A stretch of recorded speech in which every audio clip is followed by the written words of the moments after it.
Pois de novo estamos con todos vostedes e damos a boa noite e a benvida a Mar Rodríguez, vocal do Clúster de Turismo de Galicia, entre outras moitas cousas. E a pais, lóxicamente, pois é a xerente e a dona de Eti Travel, que é unha axencia de viaxes moi especial e moi vinculada cos camiños, que logo falaremos delo, pero moi boa noite, benvida, señora Rodríguez, como estamos? Boa noite, que tal? Moi ben, grazas.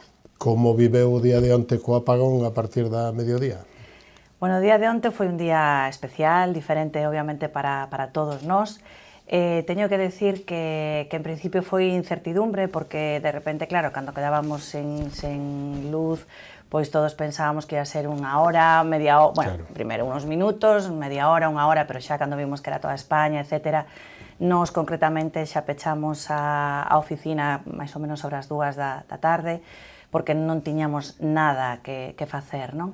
Entón, bueno, onte foi pois un querer facer e non poder, porque non podemos facer absolutamente nada, nos temos moitísima xente viaxando estes días, entón, bueno, pois a sorpresa foi hoxe, non? Cando xa veu por fin a luz, desde primeira hora da mañán, nos desde as 8 da mañán, xa conectamos todo, bueno, os equipos, e claro, cando empezaron a chegar os emails de onte, non, de diferentes turoperadores de todo o mundo, que claro, escribían buscando unha resposta, buscando como estaban os seus clientes, non? Despois xa os seus propios emails contestaban xa as súas primeiras preguntas, non? Sabemos o que está a pasar, non vos preocupedes, non sei que, porque non tiñamos idea de nada, claro. Vaya lío. Total. E vaya imaxen para España, non? E para o turismo, para a marca, non? Sí, porque, o que digo, neste momento, un momento pois onde hai moita xente xa, entón, bueno, pois realmente, non sei, é a primeira vez que nos pasa isto, obviamente non tes ningún antecedente, non sabes como pode o que pode pasar neste momento.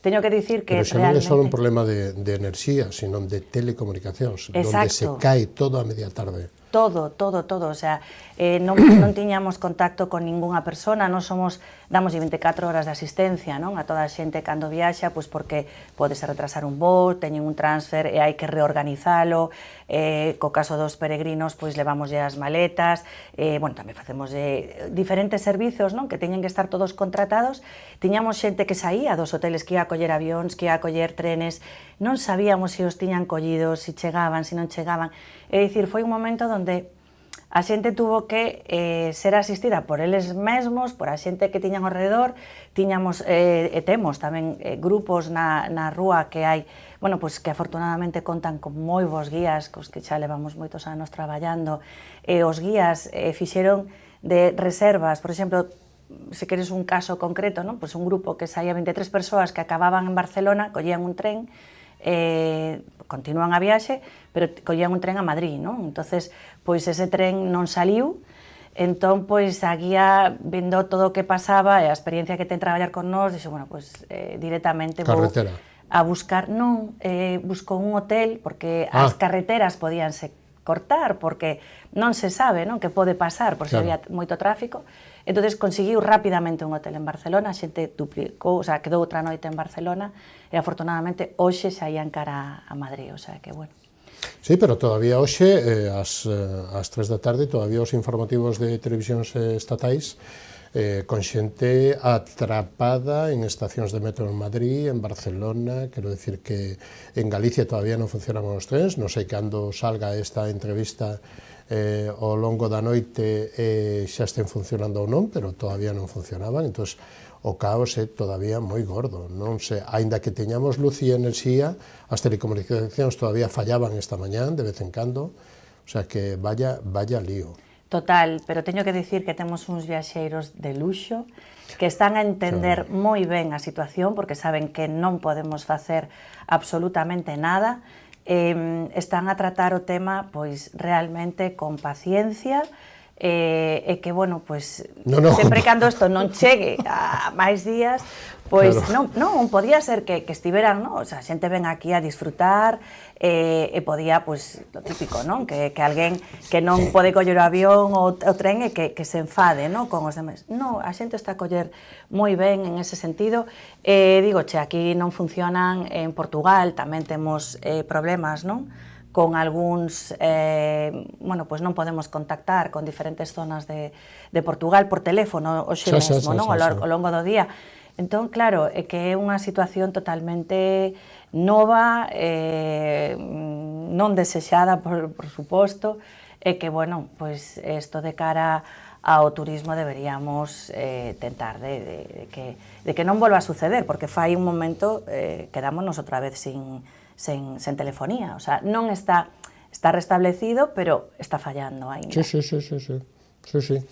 Un problema gordo e aínda que haxa unha parte que se cuantifica, se irá actualizando os datos, pero xa se falaba na tarde de hoxe de un 1% do PIB, estamos falando de máis de 1.600 millóns de euros en perdas, solo as cuantificables, pero as que venderán por aí, porque xa non entramos nos fogares, os fogares non teñen a factura do que compraron e do que se lle perdeu na nevera ou no conxelador. Os restaurantes posiblemente sí, hoteles posiblemente sí, un montón de industrias posiblemente sí, os transportistas que chegaron tarde que non poderon entregar en forma e día e hora e non sei canto, la que se lió. Os que estaban en coches eléctricos na carretera, vaya lío. Sí, claro, nos termos económicos do turismo... As granxas de vaca que non podían muxir, non podían ordeñar porque non tiñan luz eléctrica, os que non tiñan generador, aí se quedaron desde as 12 pico da mañán, 12:30 aproximadamente, aí se quedaron hasta as 4 da mañán que apareceu por esta zona. Claro, nós por agora temos que decir que o que é, bueno, foi un día, obviamente isto dá na imaxe, pero realmente a xente todavía, afortunadamente, queren viaxar a España, sí, non? Bueno. Que pasa? Esperemos que isto sexa unha situación aillada e que quede soamente no día de onte, non? Claro. Porque, bueno, é unha situación pois moi desesperante. Claro. Que pasa? Si hai que dicir que, por exemplo, a nos mesmos pasounos, non? O sea, os hotéis que non tiñan outra xeito de ver as súas reservas, non? Nos, concretamente, uns clientes chegaron ao hotel, tiñan a reserva, tiñan todo feito, afortunadamente, en todos os casos os aceptaron, pero neste caso o hotel, como non sabía as reservas que tiña, cando chegaron unha parella non os puideron aloxar, porque tiñan hotel cheo, porque a xente que chegaba pola porta, pois... Pa dentro, porque era imposible saber... E o que chega tarde... Exacto. Que pasa?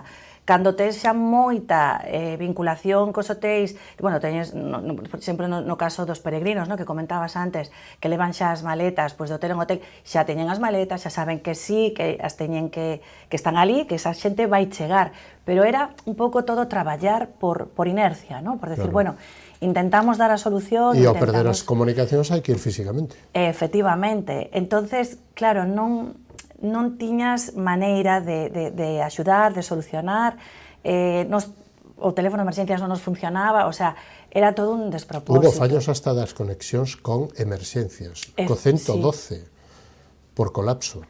Sí, claro, porque é que canta xente estaría nos ascensores, canta xente estaría nos trenes, que houve xente que nos tivemos xente parada en estación, que non saibamos, non foron a buscar as vías a ningunha das persoas, pero si temos xente que tiña que chegar a Sarria, por exemplo, para facer o camiño e pararon en Ourense, xa non chegaron.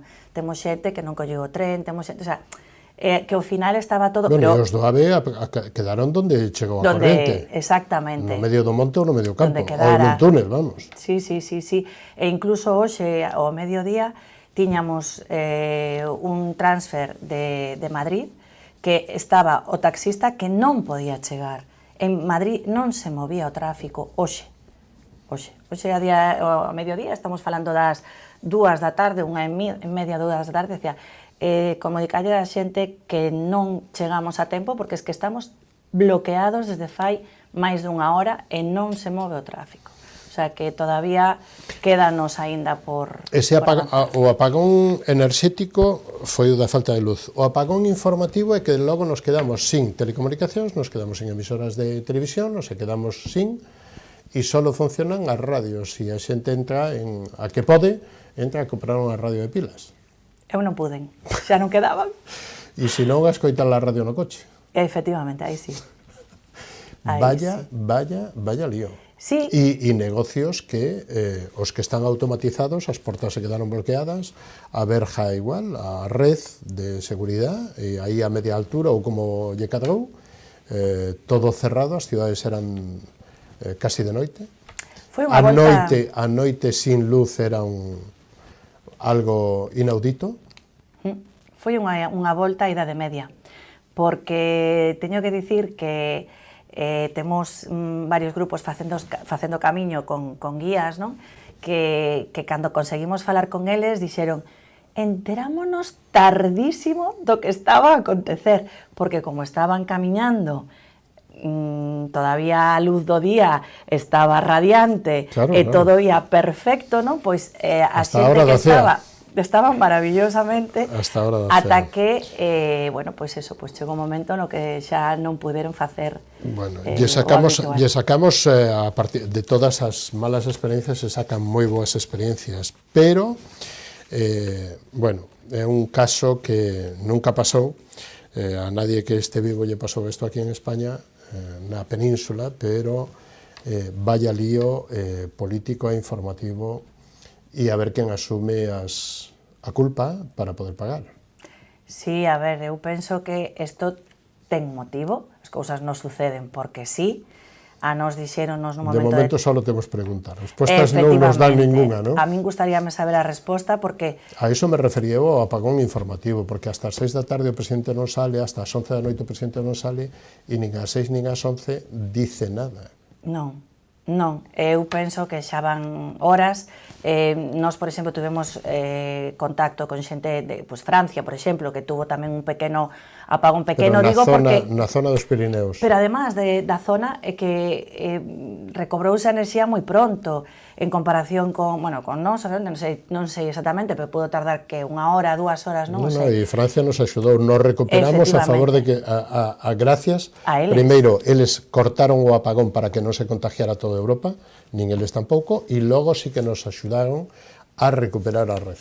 Efectivamente, entón, eles recuperaron moi pronto.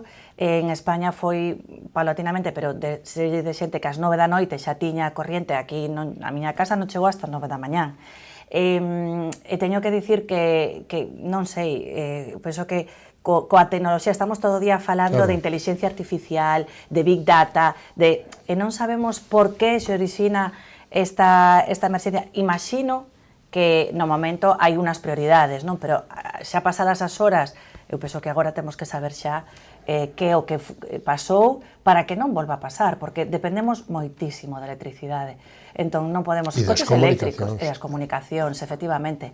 Entón, pero bueno, supuestamente as comunicacións fallan pola electricidade. Claro, entonces, claro, é que estar comunicados é imprescindible para todo, para calquera servicio, para nós mesmos. Os bancos, as TPUs, que non se pode cobrar, que non se pode transaccionar. Hoxe había ringleiras hoxe nos caixeiros automáticos para ter carto físico, e non poder, porque senón non funciona a tarxeta, non funciona o móvil, non funciona. Non, porque nas tendas moitas delas non podían cobrar con TPV, entón, claro, levabas diñeiro encima ou nada.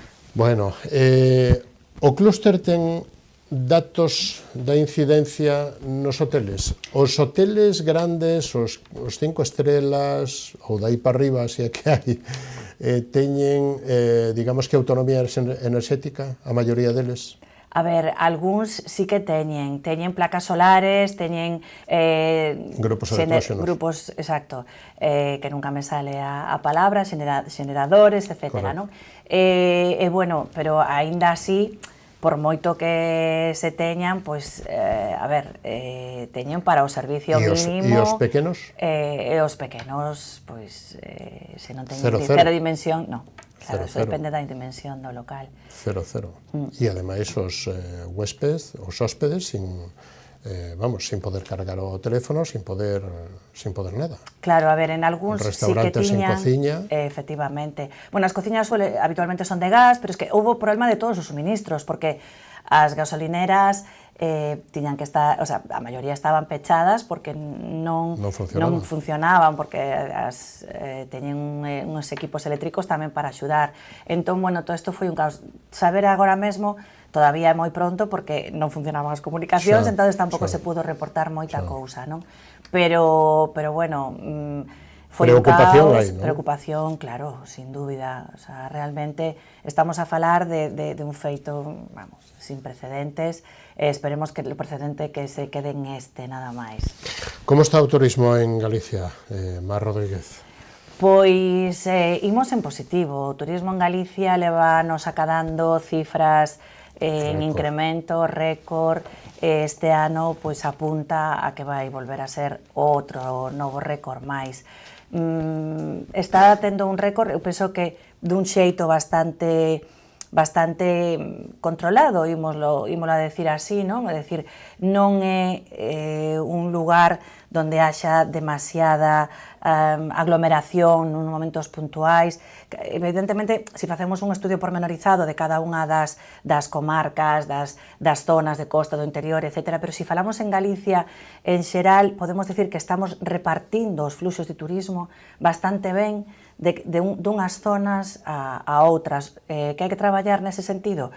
Sen dúbida, penso que un traballo que se está a facer porque xa, hai diferentes políticas implantadas para facer un destino sostible, ¿no? En Galicia temos desde o clúster de turismo Galicia Destino Sostible, unha marca na que un selo tamén de identidade, de calidad para as axencias que queren, para as axencias, para os restaurantes, para todas as actividades turísticas que queren facer do turismo en Galicia precisamente unha actividade sostible ao longo dos anos. E, pois temos políticas que se están implantando para que isto se leve dun xeito idóneo para todos. Esas voces que de momento son escasas, pero que falan de que hai que regular o turismo e que está masificado e que hai que poñer un filtro para que non entren, todas as aldeas e todos os povos ou as cidades, por grandes que sexan, o día da festa importante, o día do evento importante, pois hai moita xente. Pero iso non, de aí a todo o resto, vostede como ve? Pois, a ver, eu penso que efectivamente son poucas voces, afortunadamente, pero sí que é certo que temos que facerlle ver a xente que as cousas... falar de turismo masificado, non sei, a que se lle chama masificado? Porque se vemos outras zonas do territorio español ou de outros sitios, sí que é certo que vemos un número de persoas moi diferente que non se pode manexar nos momentos determinados, pero é que aquí en Galicia eu eso non o vexo, sinceramente. Eu vexo que hai momentos onde efectivamente sí que hai máis xente, pero que o turismo, ao final, nalgúns puntos que incluso hai moita xente, mellora a convivenza. Por exemplo, pon un caso moi cerquiña de aquí, onde eu vivo, en Sanxenxo. En Sanxenxo, grazas ao turismo que ven en verano, temos uns autobuses que fan unha ruta circular para que os veciños de Sanxenxo pódanse mover, porque en inverno non existe esa demanda. En verán, gracias a que sí, que teño rapaces que non teñen, un acaba de cumplir ahora a maioría de idade, pero que non teñen como desplazarse, pois teñen eso. Entonces, é un problema ou é un beneficio? Entón, ao final... Non é a economía que xenera. Efectivamente, xenera economía, hai moitísima xente vivendo do turismo en Galicia. Pero non só o hotel e o traballador do hotel ou do restaurante, sino o que vende o viño, o que vende a pataca, o que vende... Os quioscos. Claro. Mismamente. E o que vende a leituga, por decirlo, o tomate, non? Efectivamente, temos... O turismo sempre dicimos, o turismo ten unha transversalidade tremenda, entón, pois eu penso que temos que deixar de deixarnos influenciar por certos eslogans, por certas faladurías que hai por aí, porque o turismo creo que trae moito máis do que leva. E realmente a xente, cando a veces se dice, es que si as mariscadoras, pois que as cunchas, o que levan, que si alguén leva un puñado de almeixas, Pois o mellor hai que preguntarlle se de aquí ou se de fora, é dicir, malos actos en un determinado momento poderlo facer calquera.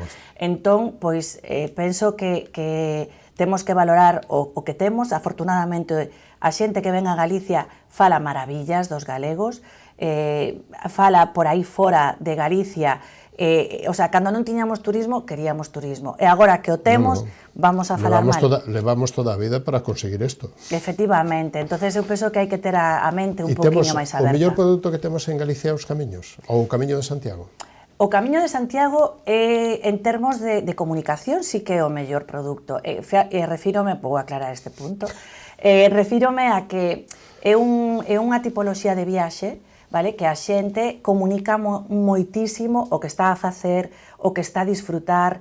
Entón, bueno, pois, fan unha campaña de marketing tremendo os propios viaxeiros fora de Galicia cando chegan aos seus lugares de residencia e incluso cando están aquí. Grandes e vos prescriptores. Efectivamente. Entón, nese sentido, é o produto estrela.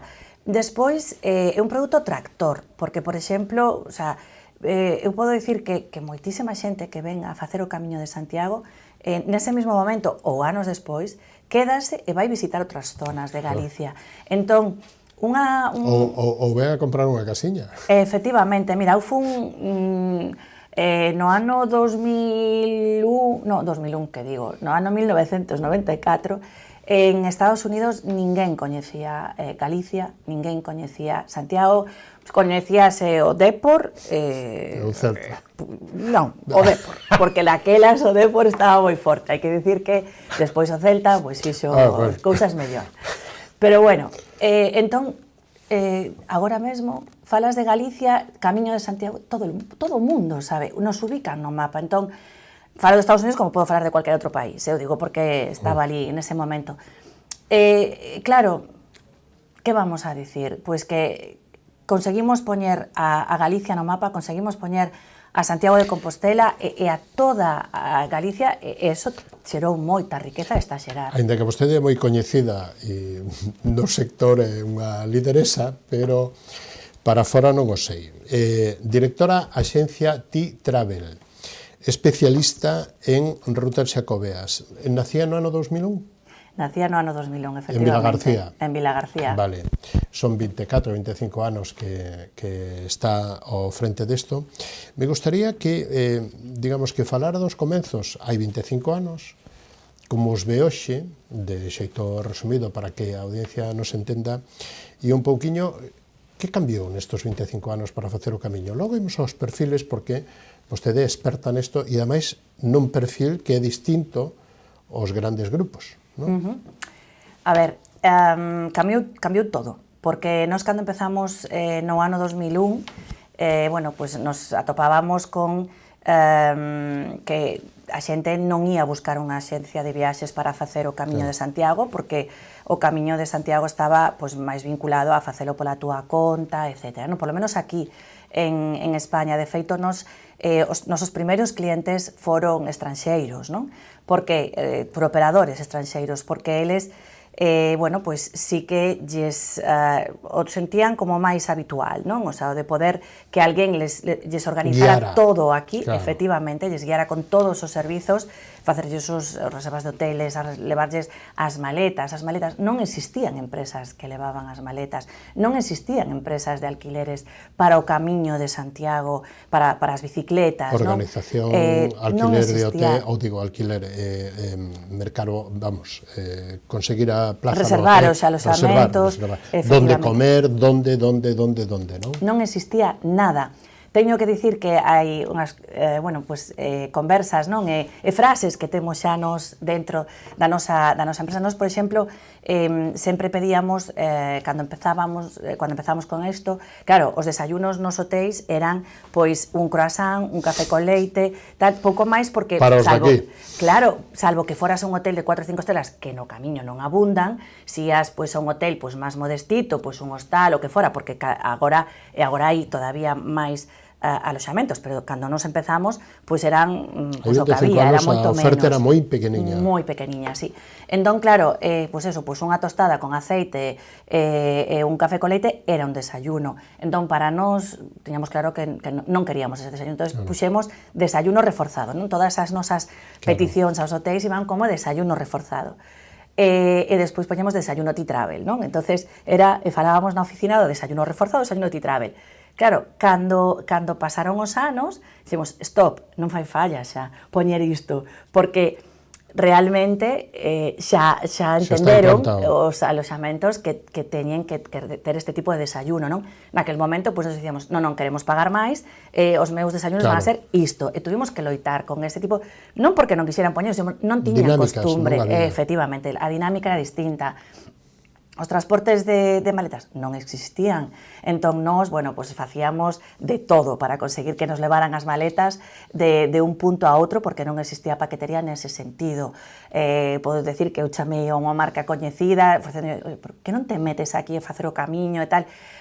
Que eso non se fai, non sei que, bueno, pues nada. E a día de hoxe, pois é moi habitual que unha persoa pois vaya a unha axencia de viaxes a buscar que lle organicen o camiño de Santiago, nada que ver como era. Claro, pero que nese perfil de clientes que fan o camiño, supoño que son anónimos todos, bueno, non sei se os de hai 10 anos se poden decir, ou polo menos, pero aí veñen famosos, veñen empresarios, grandes empresarios, que poden chegar incluso en avión privado, non? En jet privado, sí.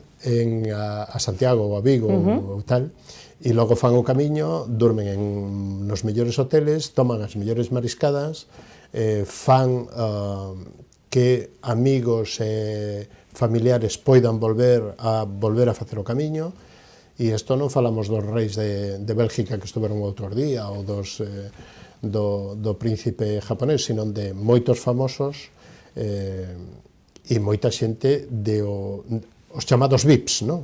Efectivamente, hai moitísimo VIP. Nos moitas veces, bueno, sabemos que vamos a buscar pues, precisamente a alguén no aeroporto porque que VIP, porque, bueno, pues por eso, porque veñen nun voo privado, xente que é moi discreta, que convive cos demais peregrinos como si queren pasar nada, desapercibidos. Queren pasar desapercibidos completamente. Entón, anonimato bueno, total, ¿no? Anonimato completo, a verdade que sí. Quen é este? Señor John.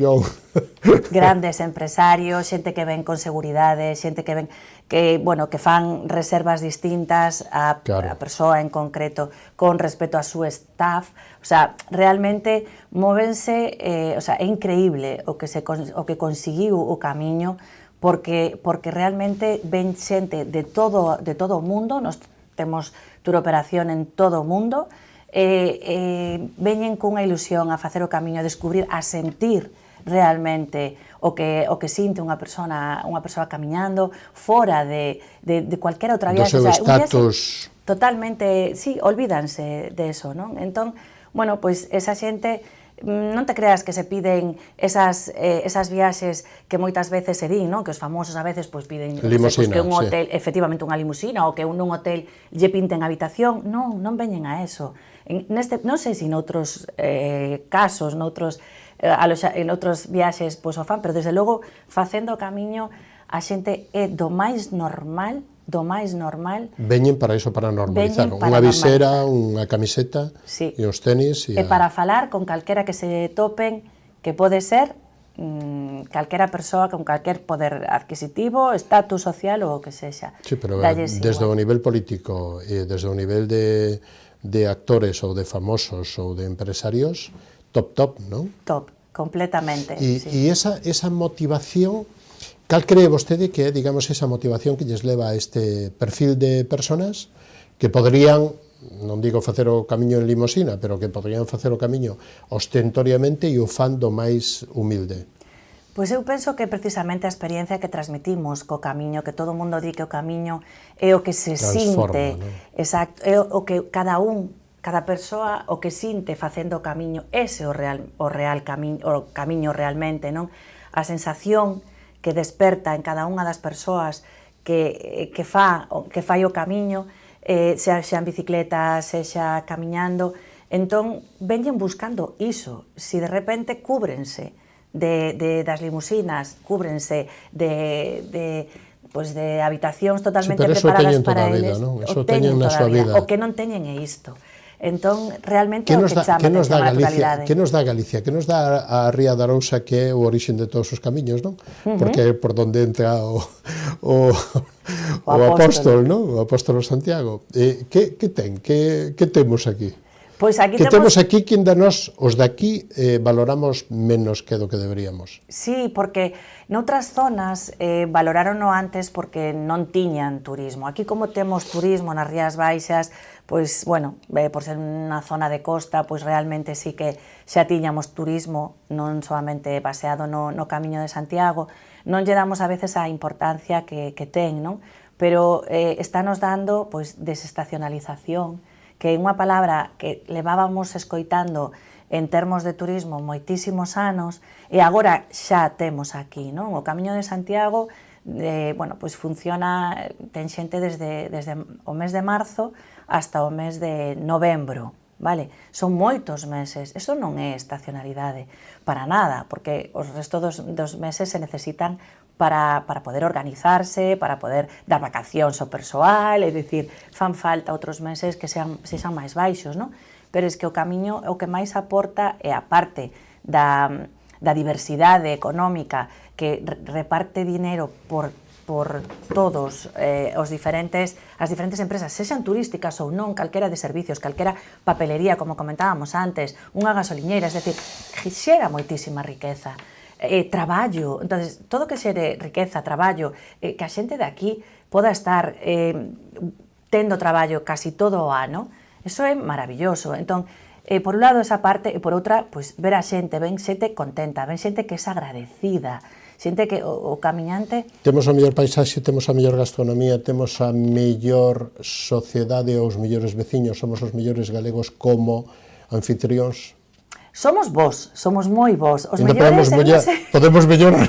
Podemos mellorar, penso que sempre hai marxe de mellora, pero, bueno, teño que dicir que a xente queda moi contenta, en xeral, queda moi contenta, sempre hai onde rascar, sempre hai onde se pode mellorar, pero, bueno, eu penso que en xeral estás a facer ben.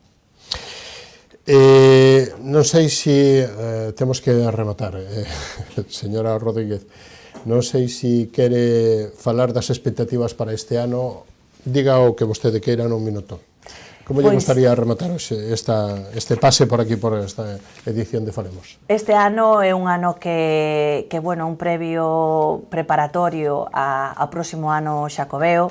É un ano que imos ter outra vez un incremento de turismo no relativo ao Camiño de Santiago, e en xeral eu penso que tamén que vai haber máis turismo este ano, que temos que estar concienciados de que o turismo trae moito beneficio, que temos que pensar en que esas persoas que veñen aquí veñen a disfrutar e reparten moitísima riqueza, que temos que facer e tratalos ben, pensar non solamente no momento de agora, senón pensar tamén no futuro. Eso é sostibilidade, pensar que o beneficio pode ser continuado ao longo do tempo e que eu polo menos teño fillos e quero deixarlles unha Galiza mellor, e precisamente por ese motivo creo plenamente no turismo e plenamente no que estamos a facer en todos os eidos turísticos aquí na comarca e en Galicia en xeral.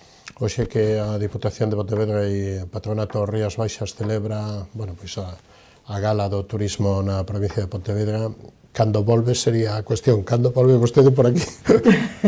Pois cando queirades, volverei eu e os turistas tamén volverán, porque salen moi contentos. Nos facemos cuestionarios de satisfacción aos nosos clientes, por eso digo que a veces parece como que os estou ensalzando sempre. Efectivamente, para min os meus clientes son o mellor, porque é xente que realmente respeta o medio, é xente que ven a disfrutar e que non ven con grandes pretensións de ningún tipo, senón que o que quere é inmiscuirse na nosa cultura. E volver.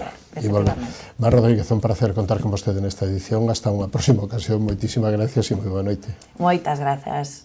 Boa noite. Nos vamos a publicidade e recibimos a Pablo Leiva e falamos do que pasou, do apagón, pero tamén da política municipal non glóbica. Non o perdan hasta ahora mismo.